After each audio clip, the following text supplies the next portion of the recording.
The magic നോവലിലേക്ക് സ്വാഗതം. Kamala ഗോവിന്ദൻ്റെ അമ്മയ്ക്കായി part 10. Kadappattoor ക്ഷേത്രത്തിൻ്റെ പടിഞ്ഞാറ് ഭാഗത്തായി ആറ്റുതീരത്തോളം പടർന്നു കിടപ്പുണ്ട് താഴെ മനയുടെ റബ്ബർ തോട്ടം.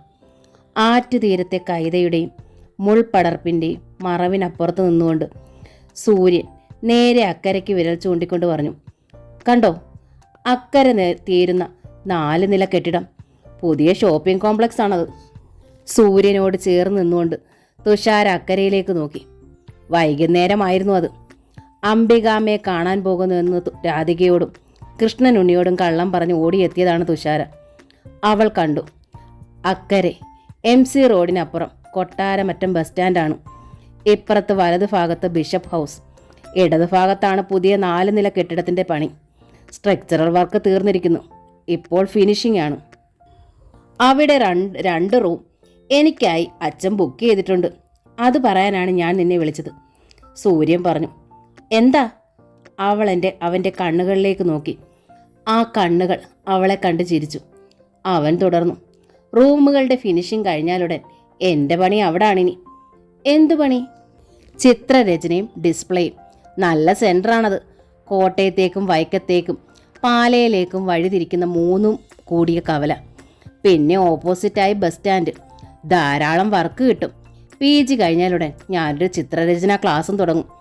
അഭിരുചിയുള്ള ധാരാളം കുട്ടികളെ കിട്ടും പഠിക്കാൻ. അതുതന്നെ നല്ലൊരു വരുമാനമാണ്. ഓ, വരുമാനത്തെക്കുറിച്ചൊക്കെ ഇപ്പോഴേ ചിന്തിക്കാൻ തുടങ്ങിയോ? തുഷാര ചോദിച്ചു. നമുക്ക് ജീവിക്കണ്ടേ തുമ്പി? സൂര്യൻ ചിരിച്ചു. വെറുതെ ജീവിച്ചാൽ പോരാ, നന്നായിട്ട്, സ്വന്തം കാലിൽ, മറ്റാരേക്കാൾ ഉയരത്തിൽ. അതാണെൻ്റെ ആഗ്രഹം. പെയിൻറ്റിങ് കൊണ്ട് എത്ര ഉയരത്തിലെത്താമെന്നാണ് സൂര്യേട്ടൻ പറയുന്നത്? ബി പ്രാക്ടിക്കൽ തുമ്പി. ഇക്കാലത്ത് നിലയും വിലയും ഉണ്ടാകണമെങ്കിൽ പദവിയുള്ള വൈറ്റ് കോളർ ജോലി വേണമെന്നാണ് പൊതുവേ ധാരണ. ചിത്രരചന പഠിക്കണമെന്ന് ഞാൻ പറഞ്ഞപ്പോൾ അന്ന് എൻ്റെ അച്ഛനും അമ്മയ്ക്കും പോലും അത് ഉൾക്കൊള്ളാനായില്ല. പക്ഷേ കഴിവുള്ള ഒരു ആർട്ടിസ്റ്റിൻ്റെ നിലയും വിലയും അംഗീകാരവും ഈ ലോകം പോലെ വിസ്തൃതമാണ്. അതിൻ്റെ വലിപ്പം ആർക്കും സ്വപ്നം പോലും കാണാനാവില്ല. സൂര്യൻ ഉത്സാഹത്തോടെ തുടർന്നു. മുൻപൊക്കെ നാച്ചുറൽ ബ്യൂട്ടിയുടെ ഫോട്ടോസ് ഫ്രെയിം ചെയ്ത് വിസിറ്റിംഗ് റൂമിൽ വെക്കാനായിരുന്നു എല്ലാവർക്കും താല്പര്യം. ബട്ട് ഇന്ന് ട്രെൻഡ് മാറി. 1-ാം തരം പെയിൻറ്റിങ് ആകർഷകമായി ഫ്രെയിം ചെയ്ത് വെച്ചാൽ കൊത്തിക്കൊണ്ടുപോകാൻ ആളുകൾ ക്യൂ ആണ്. നമ്മൾ ഇടുന്നതാണ് വില, അംഗീകാരവും അവാർഡുകളും വേറെ. സൂര്യൻ്റെ ലോകം ഒരുപാട് വിസ്തൃതമാണെന്ന് മനസ്സിലായി തുഷാരയ്ക്ക്. 4 വർഷമാണ് നിന്റെ പഠനകാലം അല്ലേ? അവൻ ചോദിച്ചു. അതെ. നീ എഞ്ചിനീയറിംഗ് ബിരുദവുമായി വരുമ്പോൾ അതിനേക്കാൾ ഉയരെ ഞാൻ എത്തിയാലല്ലേ നിന്റെ അമ്മയും അച്ഛനും മടി കൂടാതെ നിന്നെ എനിക്ക് തരൂ. അമ്മയ്ക്കും അച്ഛനും ഇപ്പോഴേ എതിരില്ലല്ലോ. തുഷാര പുഞ്ചിരിച്ചു. നിന്റെ അമ്മയുടെ കാര്യം പോട്ടെ, പക്ഷേ നിന്റെ അച്ഛൻ ഇരിക്കുന്ന ഇരിപ്പിലല്ലേ സ്വഭാവം മാറുന്നതും ഭ്രാന്തനെ പോലെ ആക്രോശിക്കുന്നതും. ആളെ എങ്ങനെ കണ്ണടച്ച് വിശ്വസിക്കും? സൂര്യൻ ചോദിച്ചു. തുഷാരയുടെ മുഖം മങ്ങി. എഞ്ചിനീയറിംഗ് ബിരുദവും കൊണ്ട് വരുന്ന മകളെ ഒരു വെറും പെയിൻറ്റ് ചിത്രകാരന് കൊടുക്കില്ലെന്ന് തോന്നിയാൽ തീർന്നില്ലേ എല്ലാം? തുഷാരയുടെ കണ്ണുകൾ നിറഞ്ഞു. ആർക്കെന്ത് തോന്നിയാലും ഈ തുമ്പിക്കൊരിക്കലും മാറ്റം ഉണ്ടാവില്ല സൂര്യേട്ടാ. അതുപോരെ? എനിക്ക് ഈ വാക്കു മതി. സൂര്യന് തൃപ്തിയായി. എന്നാ സൂര്യേട്ടൻ പുതിയ കെട്ടിടത്തിലേക്ക് മാറുന്നത്? അവൾ ചോദിച്ചു. അക്കരെ ദ്രുതഗതിയിൽ തീരുന്ന കെട്ടിടത്തിലേക്ക് നോക്കിക്കൊണ്ട് സൂര്യൻ പറഞ്ഞു. 2 മാസത്തിനുള്ളിൽ ഫിനിഷ് ചെയ്ത് റൂമുകൾ തരാമെന്നവർ ഏറ്റിട്ടുണ്ട്. പിന്നെ അല്പം ഫർണിഷിംഗ് കൂടിയുണ്ട്. അതുകൂടി കഴിഞ്ഞാണ് ഉദ്ഘാടനം. ഉവ്വോ, കടയ്ക്ക് ഞാനൊരു പേര് കണ്ടുവച്ചിട്ടുണ്ട്, പറയട്ടെ? പടിഞ്ഞാറ് നിന്നും അസ്തമയ സൂര്യൻ്റെ പൊന്നിൻ നിറം അവളുടെ കവിളിലാകെ പുരണ്ടത് നോക്കി അവൻ ചോദിച്ചു. പറയ്. പൂത്തുമ്പി. പൂത്തുമ്പി? തുഷാരയുടെ മുഖം പൊട്ടി വിരിഞ്ഞ പനിനീർപ്പൂവായി. ആ മുഖം അപ്പാടെ ഒന്ന് വാരിപ്പിടിക്കാനുള്ള അടങ്ങാത്ത തൃഷ്ണതയോടെ 2 കൈകളും നീട്ടി സൂര്യൻ ഒരടി മുൻപോട്ട് വെച്ചു.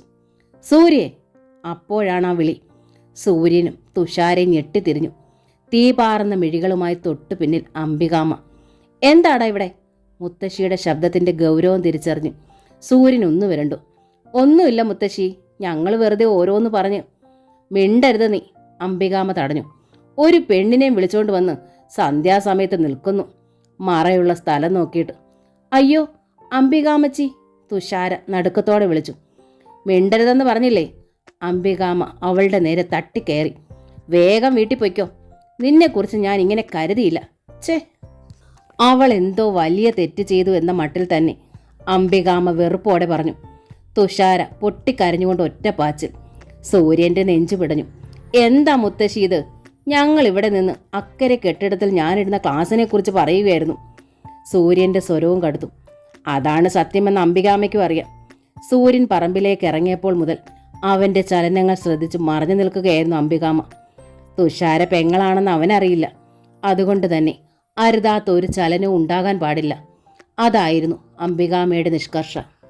കാര്യങ്ങളൊക്കെ പറയാനും തീരുമാനിക്കാൻ ഇനിയും സമയമുണ്ട്. അതൊക്കെ കഴിഞ്ഞു മതി കൂടുതൽ അടുപ്പവും സ്നേഹവും തട്ടലും മുട്ടലും ഒക്കെ. സൂര്യന്റെ കയ്യിൽമേൽ പിടിച്ച് വീട്ടിലേക്ക് നടക്കുമ്പോൾ കൊച്ചുകുട്ടിയോടൊന്നവണ്ണം ശാസനയോടെ അംബികാമ്മ പറഞ്ഞു. സൂര്യൻ മിണ്ടിയില്ല. കേട്ടോടാ ഞാൻ പറഞ്ഞത്? അംബികാമ്മ വീണ്ടും ചോദിച്ചു. സൂര്യൻ അപ്പോഴും മിണ്ടിയില്ല. അപമാനപ്പെട്ട് പൊട്ടിക്കരഞ്ഞുകൊണ്ട് ഓടുന്ന തുഷാരയുടെ ചിത്രം മാത്രമായിരുന്നു അപ്പോൾ അവൻ്റെ മുമ്പിൽ. പിറ്റേന്ന് ചൂണ്ടച്ചേരി സെൻറ് ജോസഫ് എഞ്ചിനീയറിംഗ് കോളേജിന് മുൻപിൽ തുഷാര ബസ്സിറങ്ങി. തലേന്ന് ആറ്റുതീരത്ത് വെച്ച് സന്ധ്യയ്ക്കുണ്ടായ സംഭവം അവളെ അപ്പോഴും വേദനിപ്പിക്കുന്നുണ്ടായിരുന്നു. ആളില്ലാത്ത സന്ധ്യാസമയത്ത് സൂര്യേട്ടനോടൊപ്പം മറവ് നോക്കി താൻ പോയി എന്ന അംബികാമ്മച്ചിയുടെ ആരോപണം അപമാനകരമാണത്. അതെങ്ങനെയും മാറ്റിയെടുത്തേ തീരൂ. അതിനുള്ള വഴികൾ ആലോചിച്ചുകൊണ്ടാണ് തുഷാര ഗേറ്റ് കടന്ന് മുൻപോട്ട് നീങ്ങിയത്. ക്യാൻറ്റീൻ്റെ മുൻവശത്തൂടെ വഴിത്താരയിലൂടെയൊക്കെ കാല് വെച്ചതും കേട്ടു. പിന്നിൽ ഉറച്ചൊരു വിളി. തുഷാര! ആ ശബ്ദം കേട്ട് അത് നെഞ്ചിലുണ്ടാക്കിയ പ്രകമ്പനത്തോടെ തുഷാര ഞെട്ടിത്തിരിഞ്ഞു നോക്കി. അവൾക്ക് തൊട്ടു പിന്നിൽ നിൽക്കുന്നു അവൻ, ജിതേന്ദ്രൻ. പൊള്ളലേറ്റതുപോലെ നേറി നിന്ന് തുഷാര. ഈശ്വര, ഇയാൾ ഇവിടെയും വന്നോ? ഇയാളെ പേടിച്ച് ഓടിപ്പോന്നതാണ്. തപ്പി തേടിയതാ ഇയാൾ ഇവിടെയും. എന്തിനാണീ വരവ്? അതോർത്തപ്പോൾ തുഷാര ശരിക്കും ഭയന്നുപോയി. ഭയത്തോടെ അവൾ കോളേജിന് നേർക്ക് ധൃതിയിൽ നീങ്ങി. തുഷാര നിക്ക്! പെട്ടെന്ന് ജിതേന്ദ്രൻ അവളുടെ മുൻപിലേക്ക് കയറി നിന്നു. നീ ഇവിടെയാണ് ചേർന്നതല്ലേ? അമ്പരപ്പും അതിലേറെ സ്നേഹവും നിറഞ്ഞിരുന്നു അവൻ്റെ സ്വരത്തിൽ. അവൻ്റെ മിഴികൾ ഒന്നു പൂത്തു. മുമ്പത്തേക്കാൾ ഇരട്ടി ഭംഗിയാണ് ഈ മുഖത്തിന്. അവൻ്റെ ചോദ്യം, ആ നോട്ടം തുഷാരയ്ക്ക് ദേഷ്യം വന്നു. നിങ്ങളുണ്ടാക്കിയ അപമാനം കാരണം വീടും നാടും വിട്ട് ഓടിപ്പോന്നവളാണ് ഞാൻ. എന്നിട്ട് അന്വേഷിച്ച് പുറകെ വന്നിരിക്കുകയാണോ ഇവിടെ എന്നെ നാറ്റിക്കാൻ? അവളുടെ മുഖത്ത് വെറുപ്പ് നിറഞ്ഞു. ജിതേന്ദ്രൻ്റെ സ്നേഹം വറ്റി.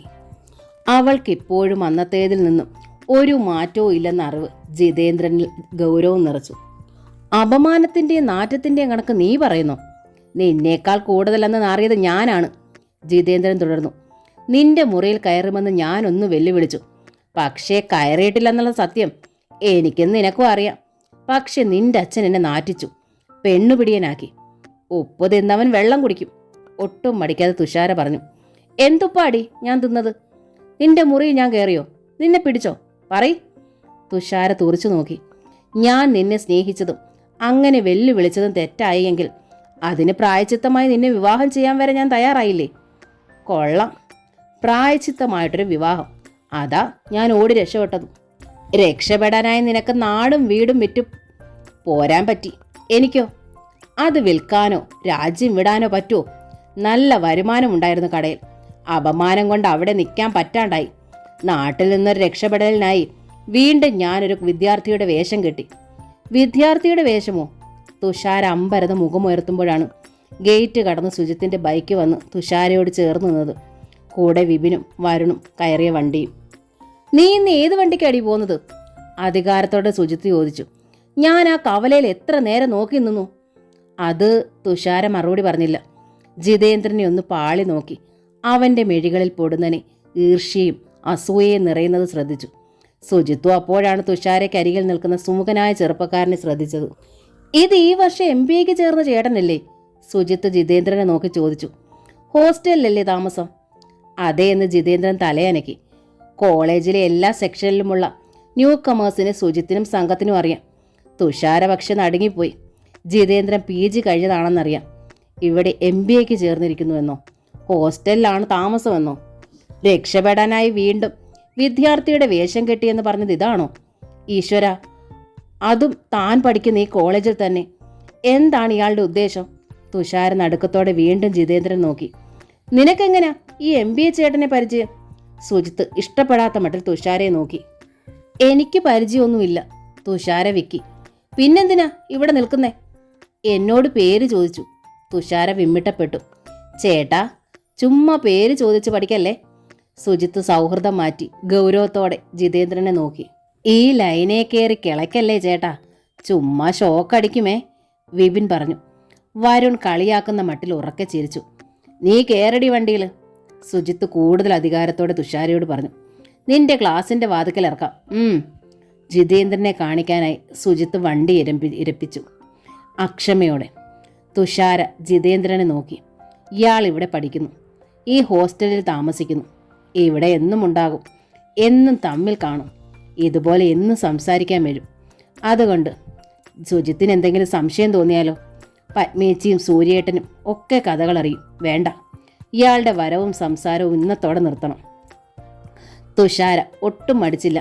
വേഗം സുജിത്തിന്റെ ബൈക്കിലേക്ക് പിന്നിലേക്ക് കയറി കൂടുതൽ അടുപ്പം കാട്ടിയിരുന്നു. അവനെ ചുറ്റി പിടിച്ചു തന്നെ. സുജിത്തിന് ഇതിൽ പരമൊരാഹ്ലാദമെന്ത്? വണ്ടി വിട്ടുകൊണ്ട് സുജിത്ത് ചൂളമടിച്ചു. വിപിനും വരുണും അതേറ്റു പാടിക്കൊണ്ട് പിന്നാലെ വണ്ടി വിട്ടു. ഒരാരവം പോലെ അവർ അകന്നു പോകുന്നത് നോക്കി ജിതേന്ദ്രൻ സ്തംഭിച്ചു നിന്നു. ഒരുത്തൻ്റെ ബൈക്കിന് പിന്നിൽ കയറിയിരുന്ന് കൂസലില്ലാതെ പോകുന്ന അവൾ. മാന്താടിക്കരയിലെ ഭൂമിയെ നോവിക്കാതെ നടന്നു പോയിരുന്ന പാവം പെൺകുട്ടിയല്ല അവൾ. എഞ്ചിനീയറിംഗ് കോളേജിലേക്ക് കയറിയ പാടെ മാറിയിരിക്കുന്നു. ആരാജിത്തെ ആ പെണ്ണ്? പെട്ടെന്ന് ജിതേന്ദ്രൻ്റെ അടുത്തേക്ക് ക്യാൻറ്റീനിൽ നിന്ന് ഇറങ്ങി വന്ന വിൽസൺ ജോർജ് ചോദിച്ചു. അതാണ് തുഷാര. ഞാൻ പറഞ്ഞിരുന്നില്ലേ കഥകൾ? ഓ, അത് ഈ കുട്ടിയാണോ?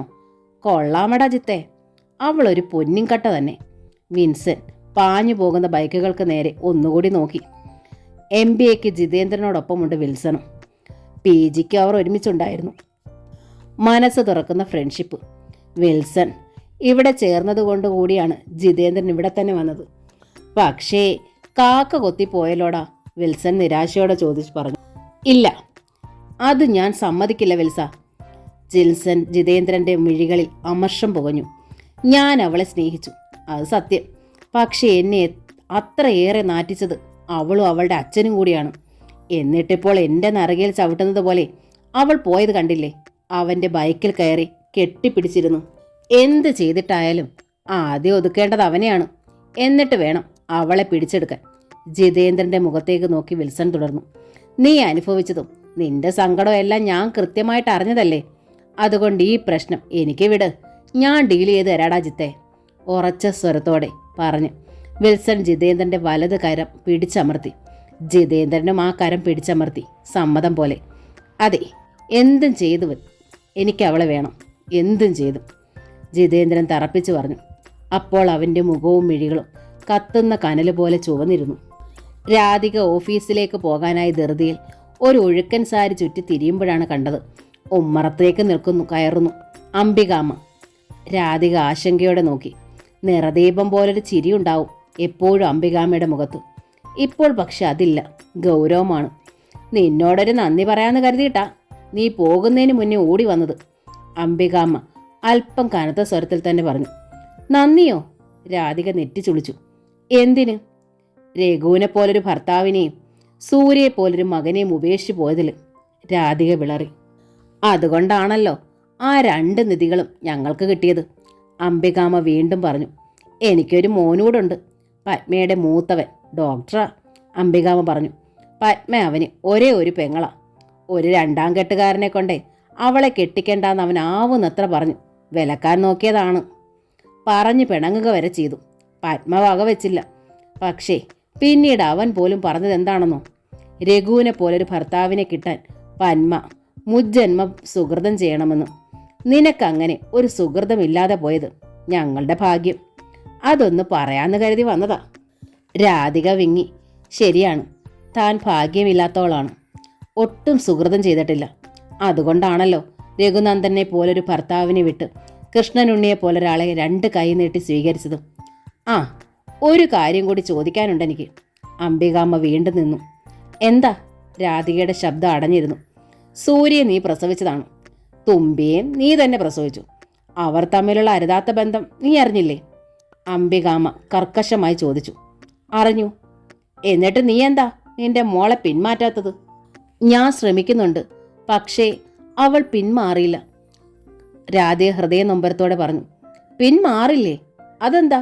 നീ അവളോട് സത്യം പറഞ്ഞില്ലേ? ഇല്ല, രാധിക പരുങ്ങി. ഇല്ലേ? അതെന്താ? അംബികാമ്മ അന്താളിച്ചു.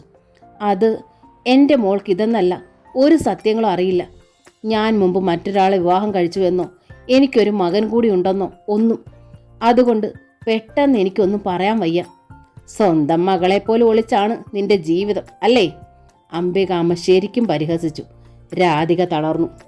അപ്പോൾ സ്വന്തം മക്കൾ തമ്മിലങ്ങ് പ്രേമിച്ചോട്ടെന്ന് അല്ലേ? അംബികാമ്മ കൂടുതൽ പരിഹസിച്ചു. അയ്യോ, അതല്ല, രാധിക വിളറി. പറയണം, സാവകാശം. സാവകാശം കൊള്ളാം. വെടിമരുന്നും തീക്കൊള്ളിയും, അതാണ് പ്രായം. ബന്ധം അവർക്കറിയില്ല. അത് അത്യന്തം അപകടമാണ്, അംബികാമ്മ താക്കിയതുപോലെ പറഞ്ഞു. കഴിഞ്ഞ ദിവസം സന്ധ്യയ്ക്ക് ആറ്റുതീരത്തെ കൈതയുടെ മറവിൽ വെച്ച് ഞാൻ സൂര്യൻ തുമ്പിയും കൈയോടെ പിടിച്ചു. രാധിക നടുങ്ങിപ്പോയി. അംബികാമ്മ ഒരു ഡോസ് കൂട്ടി തന്നെ പറഞ്ഞു. ഒന്നും സംഭവിച്ചില്ല. അതിനു മുൻപ് ഞാൻ പിടിച്ചു. പക്ഷേ സത്യം അറിയില്ല അവർക്ക്. വല്ല ദുർബുദ്ധിയും തോന്നി മഹാപാപം ചെയ്തു പോയാൽ. എൻ്റെ ദൈവമേ! രാധിക തളർന്ന് മുറിയിലുള്ള ബെഡിലേക്കിരുന്നു. ഞാൻ എന്താ ചെയ്യേണ്ടത്? ഒറ്റ വഴിയേ ഉള്ളൂ, അംബികാമ്മ പറഞ്ഞു. എന്താ? മകളോട് സത്യം പറഞ്ഞ് പിന്മാറ്റാൻ നോക്കുക. പറ്റിയില്ലെങ്കിൽ ഈ സ്ഥലം വിട്ട് ദൂരെ എങ്ങോട്ടെങ്കിലും പോവുക, കാണാമറയത്ത്. തുമ്പിയോട് സത്യം പറയാനോ? ഇല്ല, അതൊട്ടും വയ്യ. പിന്നെ സ്ഥലം വിടാനോ? ഒരിക്കൽ രാജലക്ഷ്മി വന്നപ്പോഴും ഇത് തന്നെ പറഞ്ഞു, ദൂരെ എങ്ങോട്ടെങ്കിലും പോകാൻ. എങ്ങനെ പോകും? ഉണ്ണിയേട്ടനോട് അക്കാര്യം എങ്ങനെ പറയും? പക്ഷേ പറയണം, പറഞ്ഞേ പറ്റൂ. എങ്ങനെയും പറയണം. വൈകുന്നേരം കൃഷ്ണനുണ്ണി ഓഫീസിൽ നിന്ന് വരുമ്പോൾ രാധിക കടപ്പാട്ടൂരപ്പന് മുൻപിൽ തൊഴുത് ഇലച്ചീന്തൽ പ്രസാദവുമായി വന്ന് ഉമ്മറത്തേക്ക് കയറുകയായിരുന്നു. നീ എന്താ ഇന്ന് അമ്പലത്തിൽ പോയത്? കൃഷ്ണനുണ്ണി നെറ്റിയൊന്ന് ചുളിച്ചു. മറന്നോ? ഇന്ന് ഉണ്ണിയേട്ടൻ്റെ ജന്മനാളാ. ചിത്തിര. പക്ക പിറന്നാളല്ലേ? ഞാൻ വൈകുന്നേരമാ ഓർത്തത്. അപ്പോഴേ കുളിച്ചുപോയി തൊഴുതു. ഒരു പുഷ്പാഞ്ജലിയും കഴിപ്പിച്ചു. ഉണ്ണിയേട്ടൻ കുളിച്ചു വന്ന് പ്രസാദം തൊടണം. പ്രസാദ് നിലവിളക്കിനരികിൽ ഭദ്രമായി വെച്ചുകൊണ്ട് രാധിക അയാൾക്കുള്ള ചായയുമായി അരികിലെത്തി. ചായ കൊടുത്തുകൊണ്ട് പറഞ്ഞു. പ്രസാദം തരുമ്പോൾ ഉണ്ണിയേട്ടൻ്റെ നാള് കൂടി നോക്കിയിട്ട് ആ തിരുമേനി ഒരു കാര്യം പറഞ്ഞു. എന്താ? ചൂട് ചായ വാങ്ങി ഊതി കുടിക്കുന്നതിനിടെ കൃഷ്ണനുണ്ണി ചോദിച്ചു. ഉണ്ണിയേട്ടനെ താമസിക്കാൻ ഈ സ്ഥലം അത്ര പറ്റിയതല്ലെന്ന്. സൂത്രത്തിൽ രാധിക കാര്യം അവതരിപ്പിച്ചു. എങ്ങനെ ഇവിടം വിട്ടു പോകാൻ തന്ത്രപരമായൊരു കാര്യം കണ്ടെത്തുകയായിരുന്നു രാധിക. താമസിക്കാൻ പറ്റിയതല്ലെന്നോ? അതെന്താ? കൃഷ്ണനുണ്ണിയുടെ നെറ്റി ചുളിഞ്ഞു. ഈ വീട് വെച്ചത് വാസ്തുശാസ്ത്രപ്രകാരമുള്ള കണക്ക് വെച്ചിട്ടല്ലത്രേ. അതാണ് ഇവിടെ മുൻപ് താമസിച്ചിരുന്നവരും വഴക്കിട്ട് പോയതെന്ന്. ഈ വീട്ടിൽ താമസിച്ചാൽ ഇവിടെയും വഴക്കുണ്ടാകുമെന്ന്. കൃഷ്ണനുണ്ണിക്ക് അതത്ര ഇഷ്ടമായില്ല. അതുകൊണ്ട് നമ്മളിത് ആർക്കേലും വിറ്റിട്ട് പോകുന്നതാ നല്ലതെന്ന്. അങ്ങേര് അമ്പലത്തിലിരിക്കുന്നത് പൂജിക്കാൻ തന്നെയാണോ? കൃഷ്ണനുണ്ണി ശബ്ദമുയർത്തി. നാളും പേരും ചോദിച്ച് കൂട്ടിക്കിഴിച്ച് പെണ്ണുങ്ങളുടെ അടുത്ത് നിന്ന് ശൃംഗരിക്കണം. Bloody rascal. ശിവ ശിവ! രാധിക നെഞ്ചിൽ കൈവച്ചു. ആ തിരുമേനി പാവം, ഒന്നും അറിഞ്ഞതല്ല. ബ്ലഡി റാസ്കലെന്ന്. മഹാപാപം. 4-5 റബ്ബർ ഷീറ്റ് കിട്ടുന്ന സ്ഥലമാ. തൽക്കാലം ഇത് വിൽപ്പിക്കാമെന്ന് ഒരുത്തനും കരുതണ്ട. ഞാൻ എങ്ങോട്ടും പോകുന്നുമില്ല. ഒരു വാസ്തുവും കണക്കും. ഛേ! രാധിക കുഴങ്ങി. തൻ്റെ ശ്രമം പാഴായി. ഇവിടെ നിന്നൊന്ന് താമസം മാറ്റാൻ ഇനി എന്തടവാണ് പ്രയോഗിക്കുക? പിറ്റേന്ന് പുലർച്ചെ രാവിലെ ഓഫീസിൽ പോകാൻ ഒരുങ്ങുന്നതിനിടയിൽ യാദർച്ഛികമായിട്ടാണ് കൃഷ്ണനുണ്ണി കണ്ടത്. പറമ്പിൽ റബ്ബർ വെട്ടുന്നത് പതിവ് പോലെ കുഞ്ഞപ്പനല്ല. കുഞ്ഞപ്പൻ്റെ നരച്ച തലയ്ക്ക് പകരം നരയില്ലാത്തൊരു തല. കൃഷ്ണനുണ്ണി നടുങ്ങി. ഒരു ചെറുപ്പക്കാരൻ. അയാൾ വേഗം പറമ്പിലേക്ക് ഇറങ്ങിച്ചെന്നു. നീ ആരാ? കൃഷ്ണനുണ്ണി ചെന്നപാടെ ഗൗരവത്തിൽ ചോദിച്ചു. ഒരു മൂളിപ്പാട്ടം പാടിക്കൊണ്ട് റബ്ബറിൻ്റെ തൊലി സൂക്ഷ്മതയോടെ ചെത്തുന്നതിനിടയിൽ അയാൾ പറഞ്ഞു. ഞാൻ കുഞ്ഞപ്പൻ്റെ മോനാ, രാമു. കുഞ്ഞപ്പൻ്റെ മോനോ? കൃഷ്ണനുണ്ണി അവനെ തറച്ചു നോക്കി. നിന്നോടാര് പറഞ്ഞു മരത്തിൽ കത്തി വെക്കാൻ? രാമു കൂസാത്തൊരു ചിരിയോടെ മെല്ലെ പറഞ്ഞു. അച്ഛൻ പനിയടിച്ച് കിടപ്പാ. ഇപ്പോഴത്തെ പുതിയ പനി ചിക്കൻ കുനിയാണോന്നാ സംശയം. നോക്കാൻ ഹോസ്പിറ്റലിൽ പോയിരിക്കുക. അതാ ഞാൻ വന്നത്. കൃഷ്ണനുണ്ണി രാമുവിനെ അടിമുടി നോക്കി. ഉറച്ചുരുണ്ട മസിലുകൾ. അരയിൽ വീതി കുറഞ്ഞ ഒരു ഒറ്റത്തോർത്ത് മാത്രമാണ് വേഷം. നല്ല തണുപ്പാ സാറേ. ജനുവരി മാസമല്ലേ? പല്ല് കൂട്ടിത്തല്ലുന്നു. നല്ല ചൂടോടൊരു കാപ്പി ഉണ്ടാക്കിത്താ സാറേ, രാമു പറഞ്ഞു.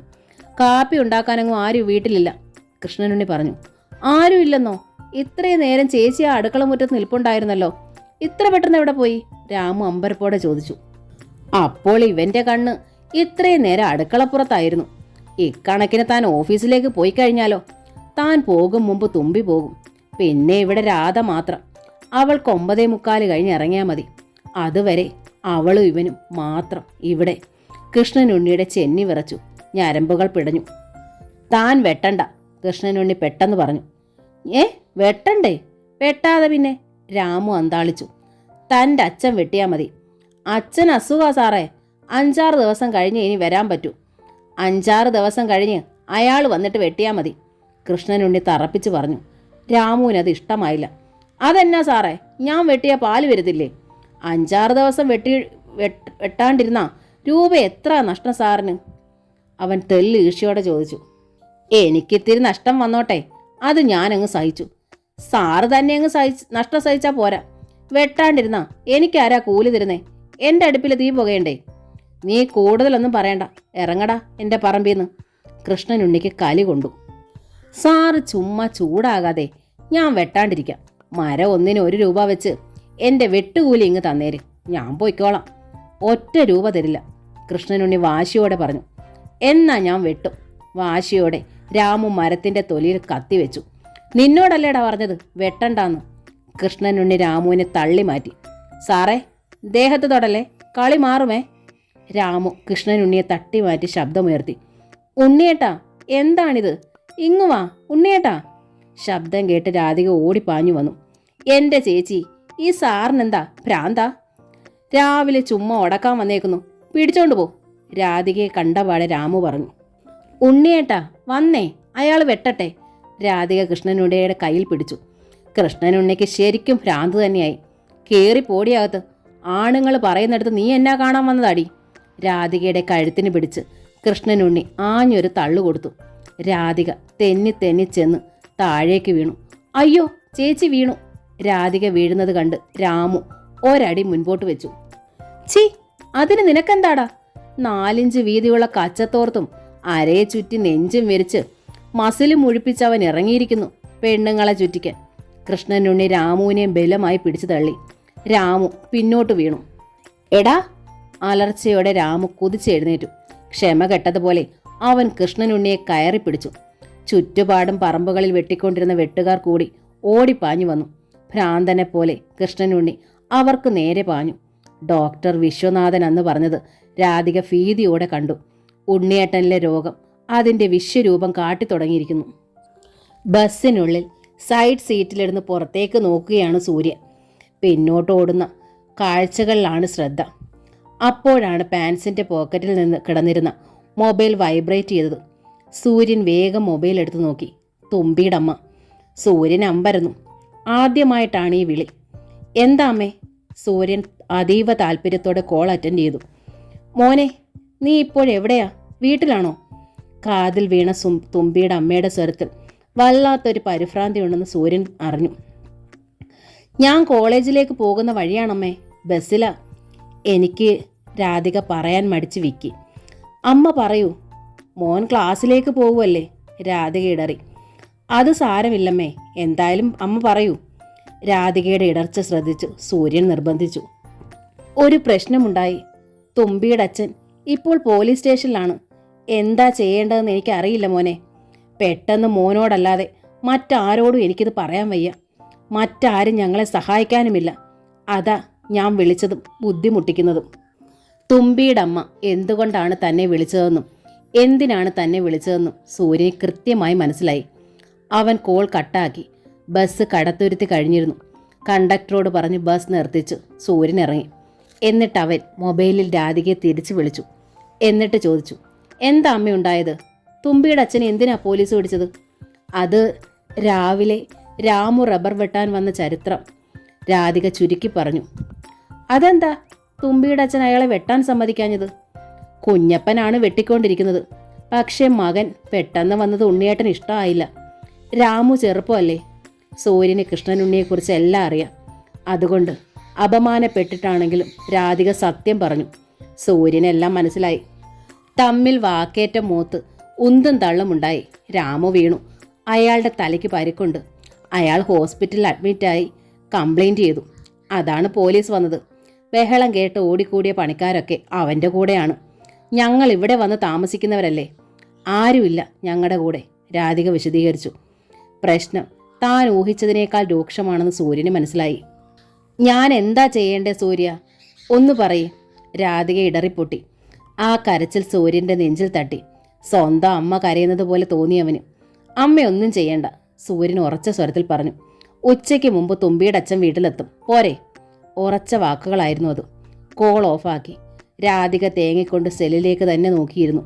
ഉണ്ണിയേട്ടൻ ഉച്ചയ്ക്ക് മുമ്പ് വീട്ടിലെത്തുമെന്ന് ഉറപ്പ് തന്നത് തൻ്റെ പൊന്നു മകനാണ്. അവൻ തൻ്റെ മകനായതുകൊണ്ടാണ് അവനെ സഹായത്തിന് വിളിച്ചത്, അവനെ ഉള്ളു രക്ഷിക്കാൻ. ഉണ്ണിയേട്ടൻ അതിനി എന്ത് പുകലുണ്ടാക്കുമോ ആവോ. രാധയ്ക്ക് പിന്നത്തെ പേടി അതായി. സൂര്യൻ പറഞ്ഞ വാക്ക് പാലിച്ചു. ഉച്ചയ്ക്ക് മുൻപ് ഒരു ടാക്സിയിൽ കൃഷ്ണൻ ഉണ്ണിയും കൂട്ടി അവൻ രാധികയുടെ മുൻപിലെത്തി. രണ്ടാളെ ഒരുമിച്ച് കണ്ടപ്പോൾ രാധികയ്ക്ക് സന്തോഷമല്ല വന്നത്, സങ്കടം. അമ്മ കരയല്ലേ? സൂര്യൻ അവളുടെ അരികിലെത്തി. പോലീസുകാർ അച്ഛനെ തൊട്ടിട്ട് പോലുമില്ല. കേസ് കോംപ്രമൈസ് ആക്കുകയും ചെയ്തു. ഹോസ്പിറ്റലിൽ ചെന്ന് രാമുവിനോട് സംസാരിച്ചു. എനിക്കറിയാവുന്നതല്ലേ കുഞ്ഞപ്പനെയും മകനെയും, അതുകൊണ്ട് കാര്യങ്ങൾ എളുപ്പമായിരുന്നു. അയാൾക്ക് ഹോസ്പിറ്റൽ ചെലവും നഷ്ടപരിഹാരവും കൊടുത്തു, വെട്ടുകൂലിയുടെ പകുതി. പിന്നെ പോലീസിനും കൊടുത്തു കുറച്ച്. എല്ലാം കൂടി 5000 രൂപ. അതോടെ എല്ലാം സെറ്റിലായി. രാധയ്ക്ക് അമ്പരപ്പും ആഹ്ലാദവും ഒരുമിച്ചുണ്ടായി. ഒക്കെ സൂര്യനാ രാധയെ ചെയ്തേ, കൃഷ്ണനുണ്ണി ഉത്സാഹത്തോടെ പറഞ്ഞു. ഈശ്വര, താൻ സൂര്യനെ സഹായത്തിന് വിളിച്ചതിൽ ആളിന് ദേഷ്യമൊന്നുമില്ലല്ലോ. നമ്മുടെ മോൾക്ക് വേണ്ടി ഞാൻ നടത്തിയ സെലക്ഷൻ ഒട്ടും മോശമല്ല അല്ലേ രാധേ? സൂര്യൻ്റെ തോളിൽ കൈയിട്ട് ചേർത്ത് പിടിച്ചുകൊണ്ട് കൃഷ്ണനുണ്ണി ആഹ്ലാദത്തോടെ പറഞ്ഞു. രാധികയുടെ എല്ലാ സന്തോഷവും പോയി. അവൾ വിളറി. കൃഷ്ണനുണ്ണി അത് ശ്രദ്ധിച്ചു. നീ വിഷമിക്കേണ്ട രാധേ, ഞാൻ ഇങ്ങ് വന്നില്ലേ, നീ വേഗം ഊണ് വിളമ്പ്. ഇന്ന് നമ്മുടെ കൂടെ ഊണ് കഴിപ്പിച്ചിട്ടേ സൂര്യനെ വിടുന്നുള്ളൂ, അല്ലേ മോനെ? കൃഷ്ണനുണ്ണി സ്നേഹത്തോടെ പറഞ്ഞു. സൂര്യൻ എതിർത്തില്ല. രാധിക വേഗം അടുക്കളയിലേക്ക് ഓടി. ധൃതിയിൽ ഡൈനിങ് ടേബിളിൽ പ്ലേറ്റുകൾ നിരത്തി. കൃഷ്ണനുണ്ണിയും സൂര്യനും കൈ കഴുകിയെത്തി. കൃഷ്ണനുണ്ണിക്ക് വിളമ്പിയതിനോടൊപ്പം അവൾ സൂര്യൻ്റെ പ്ലേറ്റിലേക്കും ചോറും കറിയും വിളമ്പി. സൂര്യൻ ചോറ് ഉരുട്ടിയെടുക്കുന്നതും ഉണ്ണുന്നതും അവൾ നിർവൃതിയോടെ കണ്ടു. താൻ 10 മാസം ചുമന്ന് പ്രസവിച്ച മകൻ 23-ാം വയസ്സിലാണ് ഒരു പിടി ചോറ് വിളമ്പി ആദ്യമായി കൊടുക്കുന്നത്. ഇത്തിരി ചോറിൽ കൂട്ടാനൊഴിച്ച് അതൊന്ന് ഉരുട്ടി അവൻ്റെ വായിൽ വെച്ച് കൊടുക്കാൻ രാധികയുടെ ഹൃത്തടം കുതുകുത്തി. ചെറുപ്പം മുതൽ ഇന്നോളം താൻ കൊടുക്കാത്ത ഉരുളകൾക്ക് പകരം, മുലപ്പാലിന് പകരം. പക്ഷേ കഴിയില്ല. രാധികയുടെ മിഴികൾ നിറഞ്ഞു. എൻ്റെ അമ്മ ഉണ്ടാക്കുന്ന അതേ കറികളും അതേ രുചിയും. ഊണ് കഴിഞ്ഞ് എഴുന്നേറ്റ സൂര്യൻ കൈ കഴുകിക്കൊണ്ട് പറഞ്ഞു. എൻ്റെ അമ്മ വിളമ്പിത്തരുന്നത് പോലെ തന്നെ തോന്നി. അതുകൊണ്ട് ഇവിടെ നിന്നുണ്ണാൻ ഞാൻ ഇനിയും വരും കേട്ടോ. രാധികയുടെ നെഞ്ചിനുള്ളിലേക്ക് കിനിഞ്ഞിറങ്ങിപ്പോയി കണ്ണീർ. സൂര്യൻ എപ്പോഴും ഇവിടെ വരാം, ഒരു ഊണ് എപ്പോഴും ഇവിടെ ഉണ്ടാവും കേട്ടോ, കൃഷ്ണനുണ്ണി പറഞ്ഞു. രാധിക ശരിക്കും ഒമ്പരന്നു. ഒരാണിൻ്റെ നിഴൽവെട്ടം പോലും തനിക്കരികിൽ വീഴുന്നത് ഇഷ്ടമില്ലാതെ ഉണ്ണിയേട്ടൻ തൻ്റെ മകൻ എങ്ങനെ ഇത്രയേറെ മാറ്റിയെടുത്തു? എനിക്ക് ഈയിടെ 2 അപകടങ്ങളുണ്ടായി. സൂര്യൻ യാത്ര പറഞ്ഞിറങ്ങിയപ്പോൾ രാധികയ്ക്കുള്ള വിശദീകരണം പോലെ കൃഷ്ണനുണ്ണി പറഞ്ഞു. 2 തവണ ഓടി വന്നെന്നെ രക്ഷിച്ചത് ഇവനാണ്. ഇന്ന് പോലീസ് സ്റ്റേഷനിലും ഹോസ്പിറ്റലിലുമായി അവൻ നെട്ടോട്ടം ഓടി. ATM കാർഡ് ഉപയോഗിച്ച് അവൻ്റെ അക്കൗണ്ടിൽ നിന്നാണ് കൃത്യസമയത്ത് പണം എടുത്തു കൊടുത്തത്. ആര് ചെയ്യും ഇങ്ങനെയൊക്കെ? രാധികയ്ക്ക് മനസ്സിലായി കൃഷ്ണനുണ്ണിയുടെ നെഞ്ചിൽ സൂര്യന് കിട്ടിയ ഇടം. ആ, എന്നാലും വെട്ടുകൂലി നഷ്ടം, ഹോസ്പിറ്റൽ ചെലവും മറ്റും കൊടുത്തതും നഷ്ടം, 5-6 ദിവസം വെട്ടാതിരിക്കുന്നത് കൊണ്ടും ഷീറ്റും നഷ്ടം, എല്ലാം നഷ്ടം തന്നെ, അവൾ പറഞ്ഞു. കൃഷ്ണനുണ്ണിയുടെ മുഖം പെട്ടെന്ന് കറുത്തു. സ്വരവും കല്ലിച്ചു. റബ്ബർ ഷീറ്റ് വിറ്റാൽ കുറച്ച് ലാഭം കിട്ടുമല്ലോ എന്ന് കരുതിപ്പോയി. അപ്പോൾ കണ്ടില്ലേ, ഓരോ അവന്മാര് പറമ്പിൽ കയറി നിരങ്ങുന്നു. അവൻ്റെ കണ്ണോ നിന്റെ മുഖത്തും പോരെ? രാധിക വിളറി. കൃഷ്ണനുണ്ണി രോഷം കൊണ്ടു. എനിക്കിനി റബ്ബറും വേണ്ട, ലാഭവും വേണ്ട, ഇതങ്ങ് വിറ്റേക്കാം. വിൽക്കാനോ? രാധിക അവിശ്വസനീയതയോടെ ചോദിച്ചു. അതെ, വിറ്റേക്കാം. നിന്നോടാ തിരുമേനി പറഞ്ഞില്ലേ ഇവിടെ താമസിച്ചാൽ വഴക്കുണ്ടാകുമെന്ന്? കണ്ടില്ലേ, വഴക്ക്, കേസ്, പോലീസ് എല്ലാം കുഴപ്പം തന്നെ. ഇത് വിറ്റിട്ട് ദൂരെ റബ്ബർ ഒന്നുമില്ലാത്തൊരു സ്ഥലത്ത് നമുക്ക് പോയി താമസിക്കാം. രാധികയ്ക്ക് അടക്കാനാവാത്ത ആഹ്ലാദം തോന്നി. തൻ്റെ പ്രാർത്ഥന ഫലിച്ചു. രഘുനന്ദനെ ഇവിടെ കണ്ട നാൾ മുതൽ ആഗ്രഹിക്കുന്നതാണ് ഇവിടെ നിന്ന് ദൂരെ ദൂരെ എങ്ങോട്ടെങ്കിലും പോയി ഒളിക്കണമെന്ന്. ഭാഗ്യം, ഇപ്പോൾ ഉണ്ണിയേട്ടൻ അത് ഇങ്ങോട്ട് പറഞ്ഞിരിക്കുന്നു. വിലയിത്തിരി കുറഞ്ഞാലും വേണ്ടിയില്ല, വിൽപ്പന ഉടൻ നടക്കണം. ഞാനൊരു ദല്ലാളിനെ ഏർപ്പാട് ചെയ്യാം. കൃഷ്ണനുണ്ണി മുറുകിക്കഴിഞ്ഞു. രാധികയ്ക്ക് പൂർണ്ണ സമ്മതവും. 2-3 ദിവസം കഴിഞ്ഞു. ഒരു വൈകുന്നേരം തുഷാര കോളേജിൽ നിന്ന് വരുമ്പോൾ കണ്ടു. വീടും സ്ഥലവും കുറേ പേര് വന്ന് ചുറ്റി നടന്നു കാണുന്നു. തുഷാര അമ്പരപ്പോടെ അമ്മയെ സമീപിച്ചു.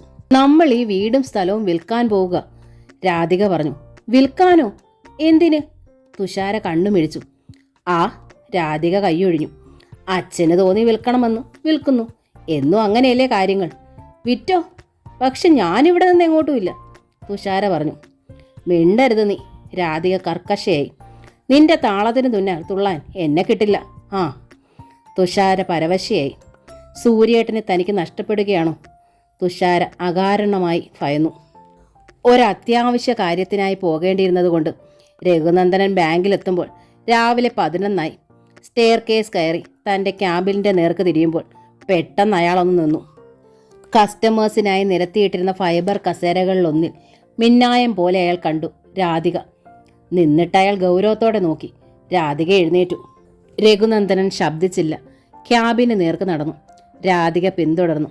ക്യാബിനിൽ കയറിയിരുന്നു കൊണ്ട് രാധിക ഗൗരവത്തോടെ തന്നെ ചോദിച്ചു, സൂര്യനോട് ഇതുവരെ സത്യം പറഞ്ഞില്ലേ? ഇല്ല, രഘുനന്ദനൻ പറഞ്ഞു. അതെന്താ? രാധിക ചോദിച്ചു. മറുപടി ആവശ്യമില്ലാത്ത മട്ടിൽ രഘുനന്ദനൻ നെറ്റി ചൊളിച്ചു. പത്മിനിയുടെ അമ്മ വന്നിരുന്നു എന്നെ കാണാൻ. രാധികയും ഗൗരവം കുറച്ചില്ല. സൂര്യയും തുമ്പിയും ആറ്റിറമ്പിൽ എവിടെയോ വെച്ച് അവരെ രണ്ടാളെയും ഒറ്റയ്ക്ക് കണ്ടെന്ന് പറഞ്ഞു. അത് സ്വാഭാവികമല്ലേ? അടുത്തടുത്ത് താമസിക്കുകയും പ്രേമിക്കുകയും ചെയ്യുന്നവർ അങ്ങനെ ചിലപ്പോൾ അവിടെ ഇവിടെയൊക്കെ ഒറ്റയ്ക്ക് നിന്നെന്ന് സംസാരിച്ചെന്നൊക്കെ വരും, രഘുനന്ദനൻ നിസ്സാരതയോടെ പറഞ്ഞു. എത്ര നിസ്സാരമായി നിങ്ങളിത് പറയുന്നു, രാധിക അമ്പരന്നു. എന്നെ സംബന്ധിച്ചിടത്തോളം എൻ്റെ മകൻ പ്രേമിച്ചത് ഒരന്യ പെണ്ണിനെയാണ്. രാധികയെ മനഃപൂർവ്വം കുത്തി നോവിക്കാൻ വേണ്ടി തന്നെ രഘുനന്ദനൻ പറഞ്ഞു. അതുകൊണ്ട് ഞാൻ എന്തിനു തടയണം? പക്ഷെ നിന്റെ മകൾ പ്രേമിച്ചത് നിന്റെ മകനെ തന്നെയാണ്. പ്രസവിച്ചവൾ നീയാണെങ്കിൽ നീ തന്നെ കാര്യം പറഞ്ഞ് മകളെ പിന്മാറ്റിക്കോ. രാധിക വിയർത്തു. എനിക്ക് എൻ്റെ മകളോടത് പറയാൻ പറ്റില്ല. പകരം മറ്റൊന്ന് ചെയ്യുകയാണ്. ഞങ്ങൾ അവളെയും കൊണ്ട് ഈ സ്ഥലം വിട്ടു പോവുകയാണ്. മനസ്സിലായില്ല, രഘുനന്ദനൻ നെറ്റി ചുളിച്ചു. ഞങ്ങൾ ഈ സ്ഥലം വിറ്റിട്ട് പോകുന്നു എന്ന്. ഒളിച്ചോട്ടമാണല്ലേ മകളെയും കൊണ്ട്? ഒളിച്ചോട്ടം തന്നെ. മകളെയും കൊണ്ട് മാത്രമല്ല, ഉണ്ണിയേട്ടനെ ഒളിപ്പിക്കണം. നിങ്ങൾ തമ്മിൽ നേർക്ക് നേരെ കാണും മുമ്പ്. രഘുനന്ദനൻ ചിരിച്ചു. ശരിക്കും പരിഹാസം. ഇതിനെത്രയോ മുമ്പ് അയാളുമായി നേർക്ക് നേരെ ഞാൻ കാണുമായിരുന്നു. ഒരേ സ്ഥലമല്ലേ, വഴിയും കവലയും രണ്ടാണെങ്കിലും അവസരം 2-3 തവണ ഉണ്ടായി. പക്ഷേ ഞാനത് ഇഷ്ടപ്പെട്ടില്ല, പിന്മാറി. തമ്മിൽ കാണണ്ട എന്ന് തന്നെ കരുതിയത് പേടിച്ചിട്ടൊന്നുമല്ല. നിങ്ങൾ അവിടെ അടുത്ത് തന്നെ താമസിക്കുന്നുണ്ടെന്ന് അറിഞ്ഞതു മുതൽ എല്ലാം വിറ്റുപോകാൻ ഞാൻ ആഗ്രഹിച്ചതാണ്. ഉണ്ണിയേട്ടൻ അന്ന് സമ്മതിച്ചില്ല. ഇപ്പോഴാണ് ഉണ്ണിയേട്ടന് സമ്മതിച്ചത്. ഒരു ചെറുപ്പക്കാരൻ റബ്ബർ വെട്ടൻ പറമ്പിലെത്തിയപ്പോൾ നിന്റെ ഭർത്താവ് ഭയന്നു. അവൻ നിന്നെ അങ്ങ് തട്ടിയെടുക്കുമെന്ന് അല്ലേ? രഘുനന്ദനൻ അല്പം ക്രൂരമായി തന്നെ ചിരിച്ചു. ഈ പ്രായത്തിലും ഒരുത്തൻ കൈ നീട്ടിയാൽ നീ ഇറങ്ങി ചെല്ലുമെന്ന് അയാൾക്കറിയാം അല്ലേ? കൂർത്ത ചില്ലിൻ കഷ്ണം കാലിൽ തറഞ്ഞതുപോലെ രാധിക നടുക്കത്തോടെ നോക്കി. എൻ്റെ വീട്ടിൽ കയറി വന്ന് അന്ന് നിന്നെ ബലമായി പിടിച്ചിറക്കി കൊണ്ടുപോയതാണവൻ. ഇനി ഒരുത്തനെ അവൻ ഭയക്കണം ഈ ജീവിതകാലം മുഴുവൻ. കൂടെ പോകാൻ ഒരാളെ കിട്ടാഞ്ഞിട്ട് വിഷമിച്ചിരിക്കുകയല്ല രാധിക. രാധികയുടെ സ്വരത്തിന് മൂർച്ചയുണ്ടായി. അവൾ അയാളെ തുറച്ചു നോക്കി. നീ തന്നെ അത് പറയണം. ഒരിക്കൽ അങ്ങനെ സംഭവിച്ചെങ്കിൽ അതിന് കാരണമുണ്ട്, രാധിക പറഞ്ഞു. കേൾക്കണ്ട ചരിത്രം, രഘുനന്ദനൻ പുച്ഛിച്ചു. ഒക്കെ എനിക്കറിയാം, അന്നു മുതൽ ഇന്നോളം. ഇനി ഒരുത്തനെ പേടിച്ച് നിന്നെയും കൊണ്ട് താമസിക്കുന്ന ഓരോ സ്ഥലവും വിട്ടിട്ടുള്ള അവൻ്റെ പലായനം, അവന് മുൻപിൽ സ്വതന്ത്രമായി ശ്വാസം പോലും കഴിക്കാൻ പറ്റാത്ത നിന്റെ വിങ്ങൽ. അപ്പോൾ ഈ മനുഷ്യൻ എന്നും തനിക്ക് പിന്നാലെ ഉണ്ടായിരുന്നു, നിഴലായി. എല്ലാം അറിയുന്നുണ്ടായിരുന്നു. സന്തോഷിക്കുകയാണല്ലേ? രാധിക ചോദിച്ചു. പിന്നെ നീ എന്ത് കരുതി? സഹതപിച്ച് ആശ്വസിപ്പിക്കുമെന്നോ? രഘുനന്ദനൻ ചിരിച്ചു. നിന്റെ തകർച്ച, അതാണ് എൻ്റെ സന്തോഷം. നീ ഇപ്പോൾ എൻ്റെ കാൽക്കൽ വന്നിരിക്കുന്നു. എന്തിനാ? സ്വന്തം മകളെ സ്വന്തം മകൻ പ്രേമിക്കുന്നത് കണ്ട് നെഞ്ചുരുകി ഉരുകി കരയാൻ. സന്തോഷം തന്നെയാണ് എനിക്ക്. മതി സന്തോഷിച്ചത്. രാധിക എഴുന്നേറ്റു. ഒരു കാര്യം പറയാനാണ് ഞാൻ വന്നത്. പറയൂ, കേൾക്കട്ടെ. ഞാനും മകളും പോകുന്നിടത്ത് ഒരിക്കലും സൂര്യനോ സുജിത്തോ വരാൻ പാടില്ല. തടയണം. നടക്കില്ല. നടക്കില്ലേ? ഇല്ല. അവർ വരുന്നത് കൊണ്ട് നീ എത്രയേറെ ശ്വാസം മുട്ടി വിഷമിക്കുന്നോ, എനിക്കത് അത്രയേറെ ആനന്ദമാണ്. രഘുനന്ദനൻ്റെ മുഖത്തെ ക്രൂരഭാവം. തുറന്ന സംസാരം. രാധിക ശരിക്കും നടുങ്ങി. പിന്നെ സൂര്യയെ വിലക്കുക, അതൊരിക്കലും നടക്കില്ല. അവൻ്റെ ഇഷ്ടത്തിനെതിരായി ഒരു നിഴൽ വീശാൻ പോലും പത്മ സമ്മതിക്കില്ല. കൊള്ളാം, സ്വന്തം മകനോട് ഇത്രമേൽ ഗൗരവമേറിയ ഒരു കാര്യം പറയാൻ നിങ്ങൾക്ക് ഭാര്യയുടെ അനുവാദം വേണോ? രാധയെ കരിശം വന്നു. വേണമെടി, വേണം. സൂര്യയെ സംബന്ധിച്ചിടത്തോളം അവൻ്റെ ഓരോ പരമാണുവിന് പോലും പത്മയ്ക്കുള്ളത്ര അവകാശാധികാരം അവൻ്റെ അച്ഛനായ എനിക്ക് പോലുമില്ല. രഘുനന്ദനൻ അവൾക്ക് നേരെ വിരൽ ചൂണ്ടി. നീ അവനെ പ്രസവിച്ച് തട്ടി എറിഞ്ഞു പോയവളാണ്. പക്ഷേ പത്മ അവനെ പ്രസവിക്കാതെ നെഞ്ചിൽ ചേർത്തവളാണ്. അവനു വേണ്ടി സ്വന്തം ജീവിതം, സുഖങ്ങൾ, എന്തിന് ഒരൊന്നാന്തര ഉദ്യോഗം പോലും ത്യജിച്ചവളാണ്. രാധയ്ക്ക് മനസ്സിലായില്ല. പത്മയെ ഞാൻ ആദ്യം കാണുന്നതും പരിചയപ്പെടുന്നതും ഇതേ സ്റ്റേറ്റ് ബാങ്കിൽ വെച്ചാണ്. പക്ഷേ 10ാം വയസ്സിൽ സൂര്യയ്ക്കുണ്ടായ ആ നടുക്കുന്ന ട്രാജഡി, അവനേറ്റ ഷോക്ക് 3 വർഷമാണ് അവനും പത്മയ്ക്കും ഞങ്ങൾക്കെല്ലാവർക്കും നഷ്ടമായത്. 3 വർഷമോ? അതെ, ഒരു തരം അബ്നോർമാലിറ്റി. ചിലപ്പോൾ ഭ്രാന്തൻ ചേഷ്ടകൾ, ഇറങ്ങി പാഞ്ഞു പോകും എങ്ങോട്ടെന്നില്ലാതെ. ചിലപ്പോൾ സ്വയം കക്കൂസിൽ പോകാൻ പോലും അറിയാത്തൊരു മന്ദബുദ്ധി. ചിലപ്പോൾ ജഡസമാനമായ കിടപ്പ്. ഈ 3 അവസ്ഥയിലും ഒരേ ഒരാൾ അവൻ്റെ കൂടെ വേണമായിരുന്നു, പത്മ. രഘുനന്ദനൻ തുടർന്നു. രാവും പകലും ഒരുപോലെ അവളുടെ ഉടുതുണിയുടെ ഒരു തുമ്പ് അവൻ്റെ കൈക്കുള്ളിലിരുന്നു. പത്മ ജോലിക്ക് പോയില്ല, ലീവ് എടുത്തു. എന്നിട്ട് അവൻ്റെ ഒപ്പം ഇരുന്നു. അവന് മരുന്നും ആഹാരവും കൊടുത്തു. ആ 3 വർഷവും അവൾക്ക് മുൻപിൽ ഞാനുണ്ടായിരുന്നില്ല. അവൾ നൊന്ത് പ്രസവിച്ച 2 മക്കളുണ്ടായിരുന്നില്ല. ജീവിതമോ മറ്റു ലോകമോ ഉണ്ടായിരുന്നില്ല. രഘുനന്ദൻ നിർത്താതെ തുടർന്നു. ഡോക്ടർമാർ അവനെ കൈവിട്ടു. എനിക്ക് പോലും പ്രതീക്ഷയറ്റു. പക്ഷേ പത്മ അവനെ കൈവിട്ടില്ല. ഇപ്പോൾ പെറ്റുവീണ കൈക്കുഞ്ഞിനെ എന്നവണ്ണം ഓരോ മിനിറ്റും ശ്രദ്ധിച്ചു, ശുശ്രൂഷിച്ചു. അവനെ പിച്ച നടത്തി. അവനെയും കൊണ്ട് കടപ്പാട്ടൂർ ക്ഷേത്രത്തിൽ എന്നും കുളിച്ചു തൊഴുത് പ്രാർത്ഥിച്ച് ഭജനമിരുന്നു. ഈ ലോകത്തിലുള്ള സർവ്വ ദൈവങ്ങളെയും പ്രാർത്ഥിച്ച് വഴിപാട് നേർന്നു. എന്നിട്ട് രാധിക അറിയാതെ ചോദിച്ചുപോയി. 3 വർഷം കഴിഞ്ഞപ്പോഴാണ് ഏതാണ്ടൊരു മാറ്റം കണ്ടത്. 13ാം വയസ്സിൽ അവനെ വീണ്ടും സ്കൂളിൽ ചേർത്തു. 5ാം ക്ലാസ്സിൽ തന്നെ. 5ാം ക്ലാസ്സിലിരിക്കുന്ന സൂര്യ എപ്പോൾ മുഖം തിരിച്ചു നോക്കിയാലും കാണത്തക്ക വിധം എന്നും പത്മ 10 മണി മുതൽ 4 മണി വരെ സ്കൂളിൽ കാത്തിരുന്നു. 2 വർഷം കൂടി. ഒടുവിൽ അവൾ ജോലി രാജിവെച്ചു. സൂര്യയ്ക്ക് വേണ്ടി, ഭർത്താവിൻ്റെ ആദ്യ ഭാര്യയിലെ മകന് വേണ്ടി ആയിരുന്നില്ല ആ ത്യാഗം. സ്വന്തം മകന് വേണ്ടിയായിരുന്നു, സ്വന്തം കുഞ്ഞിന് വേണ്ടിയായിരുന്നു. രഘുനന്ദനൻ രാധികയെ തുറിച്ചു നോക്കി. ഇനി നീ പറ, പത്മ സൂര്യയ്ക്ക് ആരാണെന്ന്? അമ്മയല്ലവൾ, സൂര്യൻ്റെ ഓരോ പരമാണുവിൻ്റെയും അവകാശക്കാരി. ശരിയല്ലേ? അല്ലേ? രാധിക മെല്ലെ ക്യാബിനിൽ നിന്ന് ഇഴഞ്ഞിറങ്ങി. അവൾക്ക് തോന്നി സൂര്യൻ എന്ന മകനെ താനാണ് പ്രസവിച്ചതെന്ന് പറയാൻ പോലും തനിക്കിനി അർഹതയില്ലെന്ന്. അതെ, രഘുനന്ദനൻ പറഞ്ഞതാണ് ശരി. സൂര്യയുടെ ജീവന് ഹാനി വരുന്ന ഒന്നും പറയാനോ ചെയ്യാനോ മറ്റാർക്കും അവകാശമില്ല. പത്മയെ അനുസരിച്ചേ മതിയാകൂ. ഉച്ച സമയം. കോളേജ് ക്യാൻറ്റീനിലേക്ക് ഉച്ചയൂണ് കഴിക്കാൻ കയറി വരികയായിരുന്നു സുജിത്തും വിപിനും. എടാ ജിത്തേ, ദേ നോക്കടാ, അവൻ നിന്റെ തുഷാര പെണ്ണിനെ ചുറ്റിപ്പിടിച്ചിരിക്കുന്ന നീരാളി. ക്യാൻറ്റീൻ്റെ അങ്ങേയറ്റത്ത് ഊണ് കഴിക്കുകയായിരുന്നു ജിതേന്ദ്രനും വിൽസണും. സുജിത്തിനെ ചൂണ്ടിക്കൊണ്ട് വിൽസൺ തുടർന്നു. ആ നീരാളിയെ അങ്ങ് പറിച്ചെറിഞ്ഞേക്കട്ടെ. ജിതേന്ദ്രൻ ഒരു നിമിഷം വിൽസനെ നോക്കി, പിന്നെ മൂളി. വിൽസൺ ഊണ് നിർത്തി കൈ കഴുകി. എന്നിട്ട് സുജിത്തും വിപിനും ഇരിക്കുന്ന ടേബിളിന് മുൻപിലിരുന്നു. എന്നിട്ട് ചോദിച്ചു, ആ തുഷാരയുമായിട്ട് താൻ എപ്പോഴും ചുറ്റി നടക്കുന്നത് കാണാമല്ലോ. ശരിക്കും നിങ്ങൾ തമ്മിൽ ലൈനാണോ? എന്തിനാണിപ്പോൾ അതറിഞ്ഞിട്ട്? സുജിത്ത് ഈർഷ്യയോടെ നെറ്റി ചുളിച്ചു.